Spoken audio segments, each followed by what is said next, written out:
मित्रांनो, लागलीच शेतकऱ्यांच्या खात्यावर 2000, 4000, 6000, 8000 या पद्धतीच्या रकमा या वितरित होणार आहेत।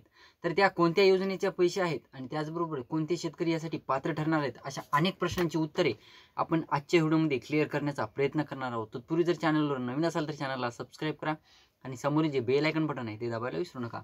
तर नमस्कार मित्रांनो, मी राजश्री, स्वागत आहे कृषी यूट्यूब चॅनलमध्ये। मित्रांनो, एकंदरीत बघायचं झालं तर नमो शेतकरी योजनेच्या जे 7वा हप्ता आहे त्याची सर्व शेतकरी प्रतीक्षा करत होते। बऱ्याच शेतकऱ्यांना वाटत होतं बुवा नमो शेतकरी योजना की बंद झाली आहे, यापुढे नमो शेतकरी योजनेचे पैसे मिळणार नाहीत। परंतु मित्रांनो, फायनली 1932 कोटी रुपयांचा निधी मंजूर करण्यात आलेला आहे।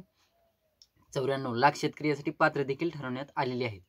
तर मित्रांनो, आता अगोदर सांगण्यात येत होतं की बाबा जे पेंडिंग हप्ते आहेत त्यासाठी वेगळा निधी मंजूर करण्यात येईल वगैरे वगैरे। परंतु मित्रांनो, 1932 कोटी रुपयांचा जे निधी मंजूर करण्यात आलेला आहे त्या अंतर्गत तुमचे जर पेंडिंग हप्ते असतील नमो शेतकरी योजनेचे, तर त्या नमो शेतकरी योजनेच्या पेंडिंग हप्त्याचे जे राहिलेले पैसे आहेत तुमचे ते या हप्त्यासोबतच वितरित होणार असल्याची माहिती समोर आलेली आहे। लागलीच 2 दिवसात शेतकऱ्यांच्या खात्यावर म्हणजे जवळपास 9 आणि 10 म्हणजे 9-10 2 तारखा का सांगत आहे त्याचं कारण म्हणजे 9 तारखेला ज्या शेतकऱ्यांच्या खात्यावर या नमो शेतकरी योजनेचे पैसे वितरित झाले नाही मंगळवारी, तर मित्रांनो 10 तारखेला 100% उर्वरित शेतकरी म्हणजे 9 तारखेला ज्या शेतकऱ्यांचं झालं नाही त्यांचं 10 तारखेला 100% त्यांच्या खात्यावर नमो शेतकरी योजनेचे बॅकग्राऊंड व्हॉइसला इग्नोर मारा, नमो शेतकरी योजनेचे पैसे वितरित होणार आहे। काळजी करण्यासारखं काही नाही त्यात। मित्रांनो, काल परवा 1-2 शेतकऱ्यांचे मेसेज आले की बाबा आमचं जवळपास जुलै महिन्यामध्ये आमची जे आम्ही PM किसानमध्ये नोंदणी केलेली आहे,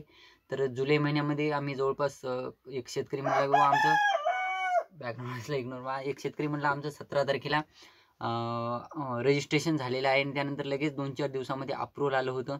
अप्रूव्हल आल्याच्या नंतर मग लगेचच 2 ऑगस्टला काहीतरी आपला PM किसान योजनेचा हप्ता वितरित झाला होता। मग तो हप्ता आमचं जर अप्रूव्हल झालं होतं, आमचं रजिस्ट्रेशन झालेलं होतं, मग आमचा हप्ता का वितरित झाला नाही असे प्रश्न शेतकऱ्यांनी विचारले होते। 1-2 शेतकऱ्यांनी हे प्रश्न विचारले। एका शेतकऱ्याचं जवळपास जूनमधले काहीतरी रजिस्ट्रेशन होतं नाही, एका शेतकऱ्याचं जुलैमधलं। तर मित्रांनो, ते जे तुमचं जे 17 तारखेला ज्या शेतकऱ्यांनी रजिस्ट्रेशन केलं होतं म्हणजे 17 तारखेला रजिस्ट्रेशन केल्याच्या नंतर 2-4 दिवस म्हणा किंवा 8 दिवस म्हणा ते अप्रूव्हलसाठी लागतात। अप्रूव्हल आल्याच्या नंतर जे 2 तारखेला PM किसान योजनेचा हप्ता वितरित झालेला होता, 2च तारखेला झाला होता बहुतेक। तर मित्रांनो, तर त्याचा डेटा शेतकऱ्यांचा अप्रूव्हलच्या अगोदरच ते PM किसान योजनेचा डेटा हा तयार झालेला होता आणि त्या अंतर्गत 20वा हप्ता या शेतकऱ्यांना मिळालेला नाही। तर पुढच्या 21व्या हप्त्यापासून तुम्हाला PM किसान योजनेचे पैसे वितरित होतील। आणि त्यानंतर मित्रांनो, त्याच शेतकऱ्यांचं म्हणणं होतं की बाबा आता PM किसान योजनेचा जर वितरित झाला नाही मग आम्हाला नमो शेतकरी योजनेचा तरी वितरित होईल का नाही? तर नाही मित्रांनो, PM किसान योजनेचा जे डेटा असतो तोच इकडे नमो शेतकरी योजनेकडे ट्रान्सफर केला जातो, राज्याचा फक्त आपल्या महाराष्ट्र राज्याचा इकडे ट्रान्सफर केला जातो। मग जे PM किसान योजनेमध्ये जे शेतकरी पात्र ठरलेले असतात तेच शेतकरी इकडे नमो शेतकरी योजनेमध्ये पात्र ठरण्यात येत असतात। तर मित्रांनो, तुम्ही देखील PM किसान योजनामध्ये नवीन रजिस्ट्रेशन करत असाल किंवा केलेलं असेल तर मित्रांनो, तुम्हाला देखील 21व्या हप्त्यापासून हे पैसे वितरित होण्याला सुरुवात होणार आहे।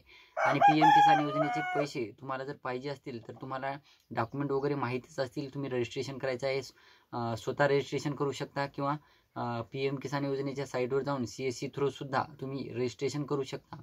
इतर सुद्धा काही प्रश्न असतील, पीक विम्यासंदर्भात मोठे प्रश्न येत होते मित्रांनो, परंतु काही शेतकरी असे सुद्धा आहेत जे परत एकदा व्हिडिओमध्ये वाईट कमेंट करत आहेत। त्या कारणास्तव आपण पीक विम्याची कालपासून माहिती देणं बंद केलेलं आहे। तर ही होती छोटीशी माहिती मित्रांनो। व्हिडिओ आवडला असेल तर लाईक करा, चॅनलला सबस्क्राईब करा आणि जास्तीत जास्त शेतकऱ्यांपर्यंत पोहोचण्याचा प्रयत्न करा। धन्यवाद।